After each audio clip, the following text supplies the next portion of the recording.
A new era of independence is almost upon us. A year from now, Britain will formally withdraw from the EU, beginning the process of restoring our sovereignty from foreign rule.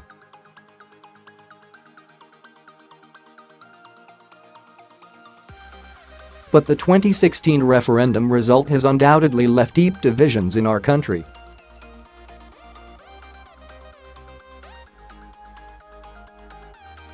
Supporters of Brexit are optimistic about the long-term future, welcoming the return of democratic control over our borders, trade, justice system and laws.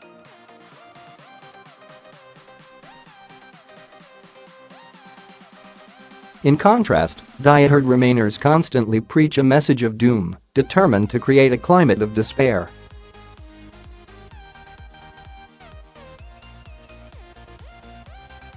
They tell us that Britain faces economic meltdown and international isolation.At the same time, they try to smear the democratic process, claiming that the vote by 17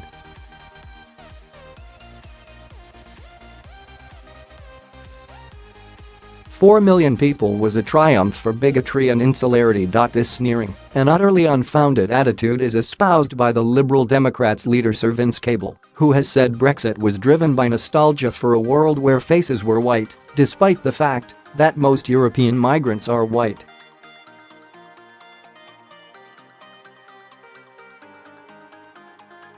And yet the Remainers' litany of woe has proved hopelessly ill-judged.Far from collapsing. The economy has grown robustly since the referendum, with employment levels and export orders at record levels.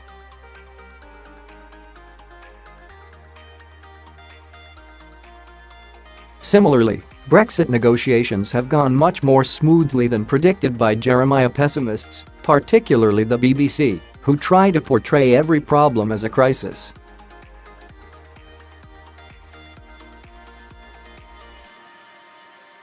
Nor has Britain, as the scaremongers of Project Fear said, become a pariah on the global stage.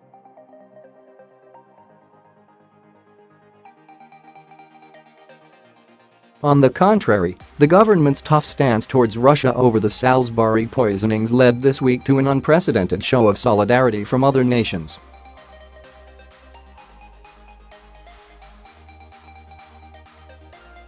On a more fundamental level, Remainers seem to show no understanding as to why the majority of the electorate backed Leave.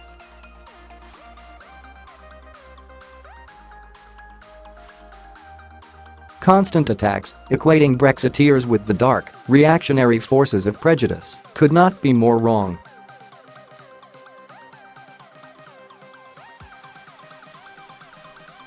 In fact, the overwhelming impetus behind Brexit was a profound love of country, reflected in a patriotic desire to regain self-governance, uphold our own democracy and restore our nationhood.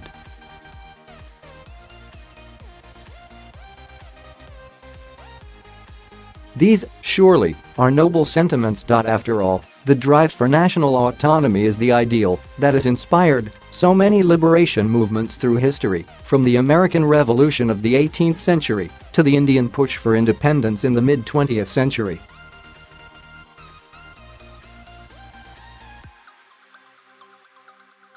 Moreover, the willingness to stand up for our own national freedom is a great British tradition, revealed at its most honourable in the victories over continental tyranny in 2 world wars.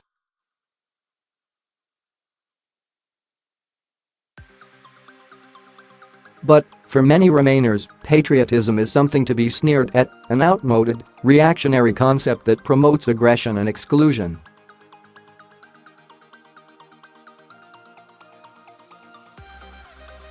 Yet true patriotism is an extension of the love for family, a primeval and profoundly moral force that gives meaning to citizenship, providing unity to the nation and a sense of mutual belonging and identity to the people.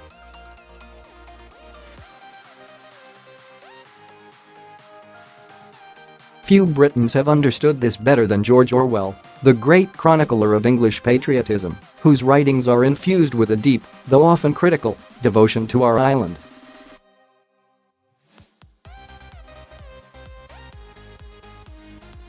Orwell is best remembered for his 2 novels, Animal Farm in 1984, which both warned, chillingly, of the dangers of totalitarianism.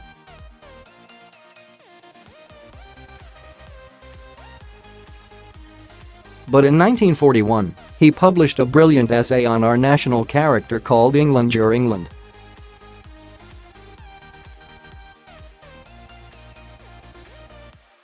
In it, he attempted not only to highlight some of the qualities that embodied our national spirit, but also to extol the virtue of British pride, which he described as the invisible chain by which the nation is bound together.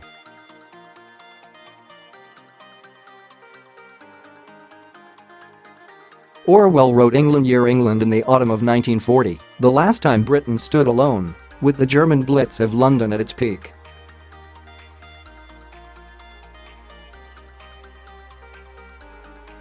He began with a striking reference to the Luftwaffe bomber fleets. "As I write, highly civilized human beings are flying overhead, trying to kill me.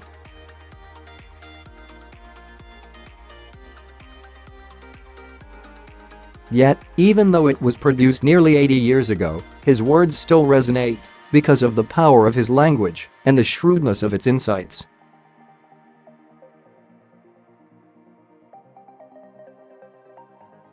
In fact, many of its enduring themes help to explain the vote for Brexit, most notably Orwell's belief in the innate decency and patriotism of the traditional British working class, who were the backbone of the nation's defences in 1940, and, of course, the Leave vote in 2016.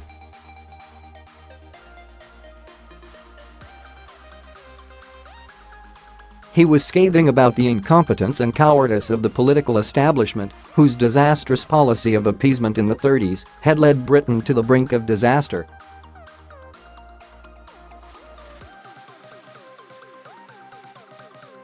This cravenness had its echo in the long, defeatist submission by Britain's post-war political class to ruled by the unelected unaccountable oligarchy of Brussels.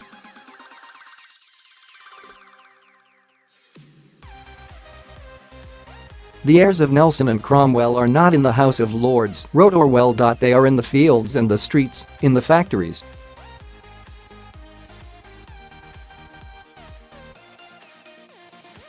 In the for-ale bar and the back garden. Orwell's strongest criticism was reserved for intellectuals who derided any idea of patriotism or fighting for the nation's survival, sometimes squishily pacifist, sometimes violently pro-Russian, but always anti-British.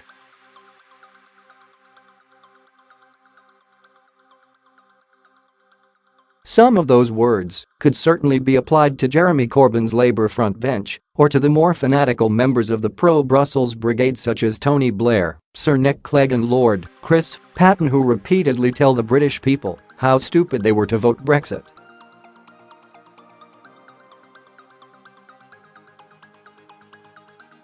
Blair was at it again this week, saying the decision to cut ties with Brussels was a disaster and urging a second referendum.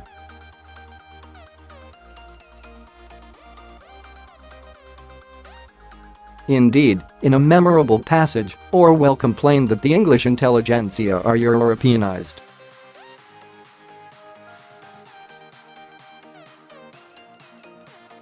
As a result, England is perhaps the only great country whose intellectuals are ashamed of their own nationality.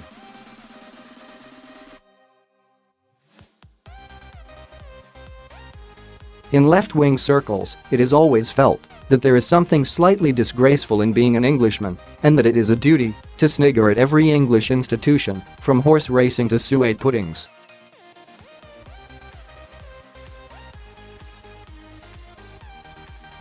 He added, "It is a strange fact, but it is unquestionably true, that almost any English intellectual would feel more ashamed of standing to attention during God Save the King than of stealing from a poor box."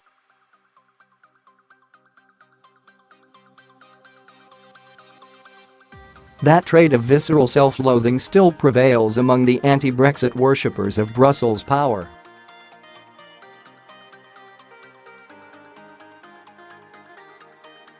Typical is that unelected Panjandrum, Lord Kerr, a former diplomat who has argued that the process of leaving the EU is reversible at any point up until March 2019.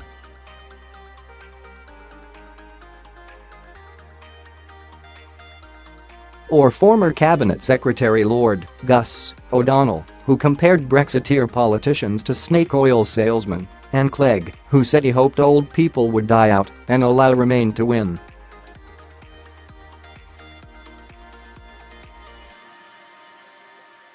Orwell's attack on such an unpatriotic mindset had all the more weight because he was a man of the left himself.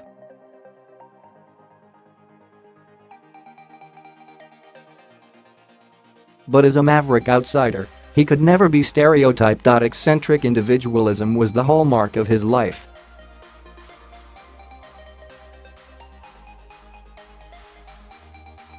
The son of a civil servant in the British Indian Empire, he was born in 1903 in the northern town of Matahari, and, after returning to England, he won a scholarship to Eton.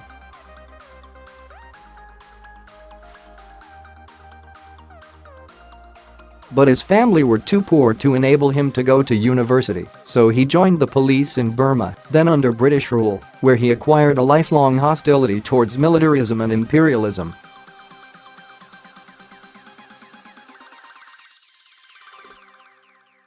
Back in Britain, he was turned down for military service in 1939 because of a problem with his lungs.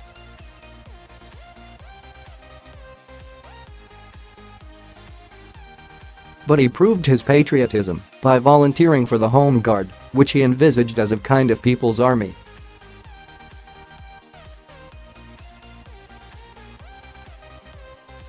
His love of England, especially its oddities and everyday activities, shone through his writings, as shown in an affectionate essay in 1946 outlining 11 golden rules for the correct way to make tea.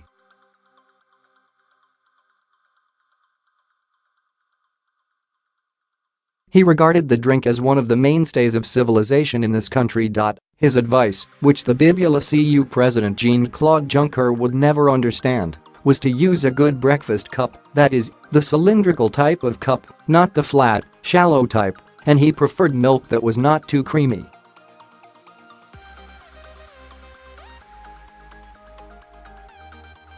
But it was in his essay England Year England that he compassed his most compelling hymn to patriotism.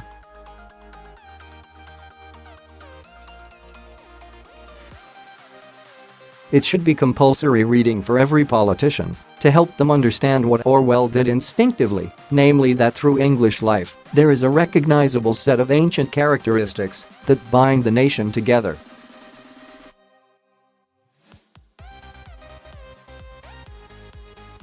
For Orwell, this had nothing to do with jingoist flag-waving, one of the favorite accusations that hardline Remainers now make against Brexit.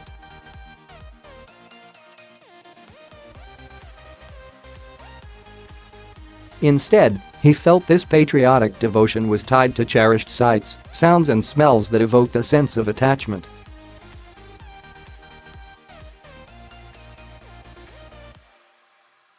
There was, he wrote, something distinctive and recognizable in English culture, somehow bound up with solid breakfasts and gloomy Sundays, smoky towns and winding roads, green fields and red pillar boxes.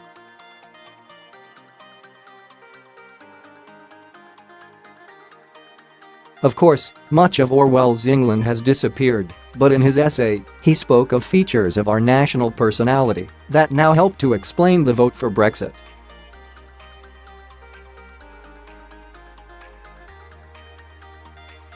One is the respect for individual liberty and privacy. The most hateful name in an English ear is Nosy Parker, he wrote, an outlook that can today be found in the dislike of bossy, directive-issuing EU officialdom.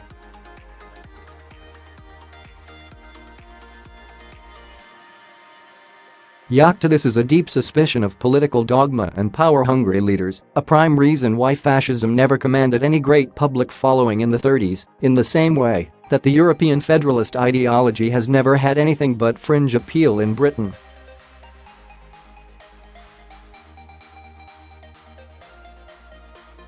British humour and tolerance have also played their part in the refusal to take authority too seriously.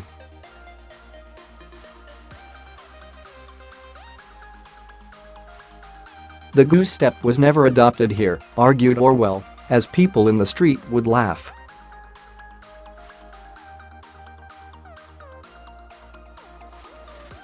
Irreverence, too, featured in the successful Brexit campaign, characterised by such figures as Nigel Farage and Boris Johnson, who delighted in poking fun at the absurdities of the EU's politically correct bureaucracy.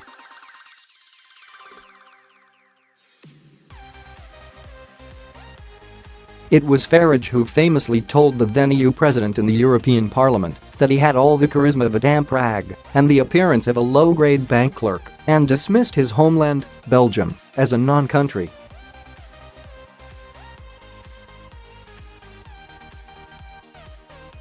But Orwell maintained that, for all their anti-authoritarian instincts, the British have an abiding belief in constitutionalism, the rule of law and fair play.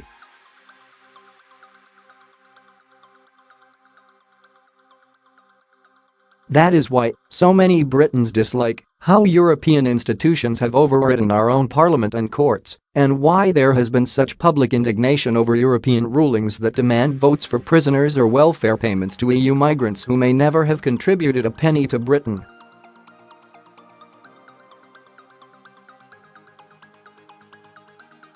The British sense of justice is just as offended today as it was in Orwell's time.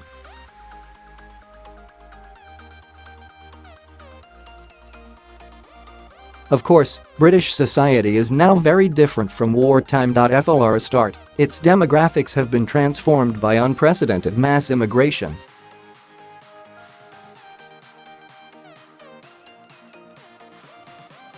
When Orwell wrote England, Year England, the country was one of the most homogeneous on earth, with just 238,000 foreign nationals living here.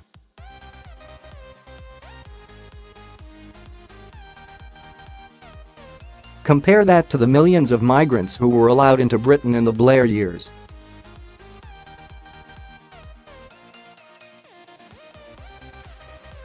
The UK is now a land where more than 14% of the population was born abroad and where more than 60% of babies born in London have foreign mothers.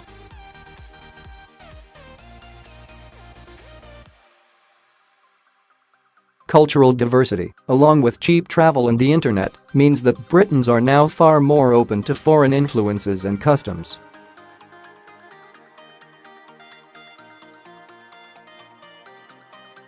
Orwell wrote of the English working class's abhorrence of foreign habits, words that could hardly be more anachronistic in the age of Ryanair flights and chicken tikka masala.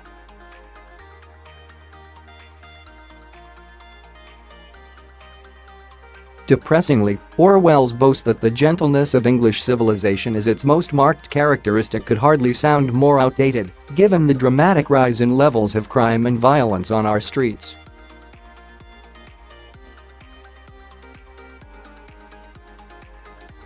Yet, for all the social change, Britain retains very many of the attributes that Orwell outlined in England, Year England.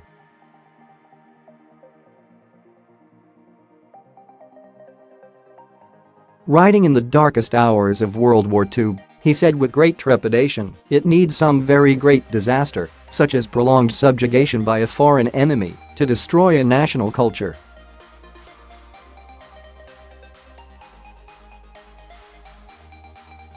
But then, in subsequent decades, the voracious maw of Brussels rule threatened to be that disaster.